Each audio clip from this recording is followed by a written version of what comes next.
Hello and welcome back to Lois and Morgana Davidson Art. Today I'm going to be showing you how I painted this line and wash painting of the Coast Guard cottages at Cookmere Haven. It's quite a simple painting. The line work itself, done in waterproof black fine liner, is the thing that gives the painting structure. Then the paint application itself is relatively simple. Pause the video here or take a screenshot of it if you would like to have a closer look at my line work. Working from one of my own photographs, I sketched the scene out lightly in pencil first. Then when I was happy with the drawing, I went over the drawing with waterproof black fine liners to get in the line work and also to put in quite a lot of dark tone, and that's what gives me this structure to start with. Now, just before the demo, if you're interested, my book Landscapes in Watercolour Techniques and Tutorials for the Complete Beginner is available to purchase from all good bookstores. There are a couple of links in the description below, and keep an eye out because our new book is out very, very soon. Today I'm working on Saunders Waterford hot pressed watercolour paper. It's taped to my board and my board is flat on the desk today. I'm using my large wash brush, which is a 1.5 inch Princeton Aqua Elite Mottler brush, to wet the painting all over. I'm cutting around the Coast Guard cottages so that I can keep them white for now. So the first thing I want to do is get some colour across the sky, the water, the beach and the cliffs. So starting off with raw sienna, nice light value, just building up a bit of a glow in the sky, which I want to reflect on the cliffs and in the water. Next I've dipped into mid-value Payne's Grey and Indigo, and I'm painting in this evening sky. Horizontal brush strokes, and I'm graduating this grey from dark to light and then adding it into the existing raw sienna so that I have this variegated wash that covers the sky and the sea. Trying to get it darker across the bottom of the page where we go back into a bit of shadow, but keeping that glow of light across the middle. I'm using a clean damp 3/4 inch flat brush to lift out a little bit of paint on the beach in the right bottom corner, and then using that brush just to sort of feather a few marks across the edge of the water and some thin ribbons of cloud to just suggest them very, very lightly across the sky.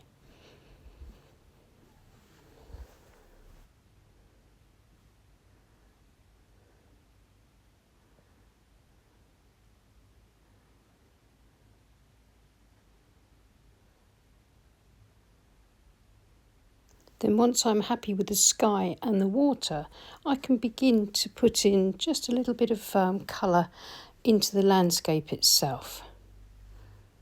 This is sap green across all the areas of greenery, grass and trees.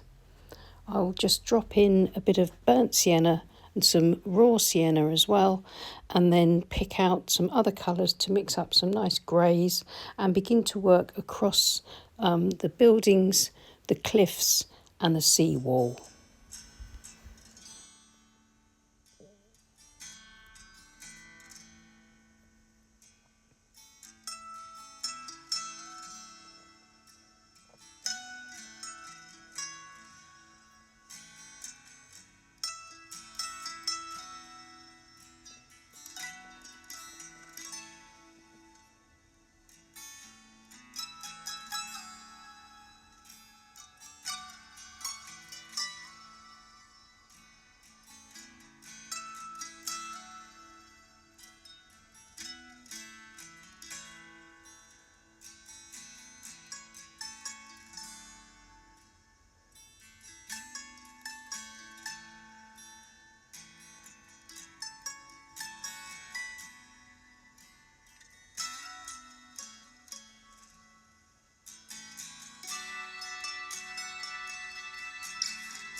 Nearly done, and I'm using a small flat brush and burnt sienna to put in the roofs and the chimneys. Notice how I've used some of this burnt sienna as well in the landscape to give it a sort of autumnal feel. And then just various grey shadow colours on the buildings as well, just to knock that white back a little bit.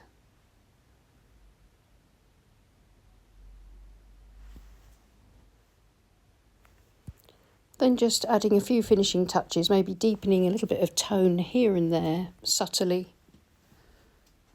Just looking at the painting and sort of trying to work out whether it needs any slight adjustments.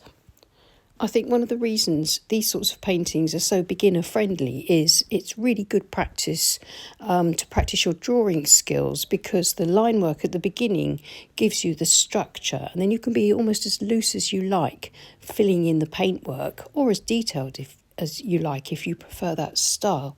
But I like this much looser approach of using big washy washes and just a few little patches that look a bit more detailed. So I'm just now using the tips of the flat brush and a bit of indigo to deepen up a small amount of sort of wave type suggestions around the coastline here and there and around the breakwater, and that just makes the unpainted paper pop a little bit more below that breakwater. And here's the finished painting. I've removed the tape, and hopefully you can see that these loose washes are very effective. And if we take a closer look, you can see that the passages of paint are very loosely applied, and it is that line work that gives us the structure. So I hope you enjoyed this demo and that you'll give something similar a go. And if you enjoyed the video or found it helpful, please click on the thumbs up button. And if you're not already subscribed to our channel, why not consider subscribing? It's free to do and it really helps us with our reach. And thank you so much to everybody who supports us on Patreon. We really do appreciate you, and we couldn't run this free to view YouTube channel without you. I'll see you again soon. Take care and happy painting. Bye.